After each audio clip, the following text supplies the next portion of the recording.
Douglas Mahiya anoonekwa kunzi is a guy ari kudismisa mavoices emawar veterans kuti aiwa vauye vakole for the step down yemutungamiri wenyika yepamasvoda mnangagwa. Tuna kunzi uye achiudzwa nevanhu vanotungamira mawar veterans ekunzi Mahiya you are offside. Saka pena mashoko ari kuuya panapa ari kuonekwa kunzi Douglas Mahiya oneswa chimoto nemawar veterans ari kuonekwa kunzi the Zimbabwe National Liberation War Veterans Association ZNLWVA yauya ichiresista Mahiya anoonekwa kunzi is a top ally with the regime. Subscribe wala icon on the bell icon. Tipinda panapa muNewsday vanobuda kunyora mashoko achiti a storm is brewing after the Zimbabwe National Liberation War Veteran Association ZNLWVA members accused the ZANU-PF National Secretary for War Veterans Douglas Mahiya for allegedly distorting the relationship between the association and the ruling party's War Veterans League.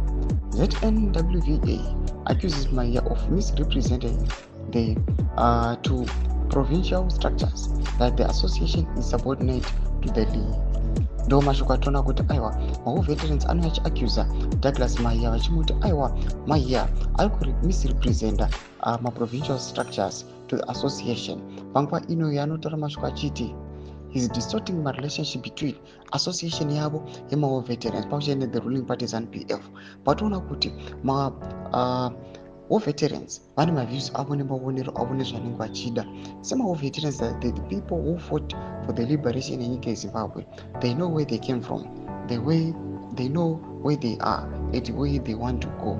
Panguva ino yatiri kuona kuti the same person akaita sana Bomshogeza ari kukola up for the resignation yemutungamiri wenyika. Tikuona mawo veterans they are now being blocked vanhu vakaita sana Mahiya kuti vavoice up varatidze maviews avo nezvavari kufunga pamusoro this dynasty iri kurongwa pachiri mapower consolidations. Patakuona panapa mawo veterans akukudza Mahiya kuti aiwa you are offside, how come you can lead us but usingateereri aiwa ma-advices edu. Tudze mafunguro enyu matudi pamusoro pechitiko ichi.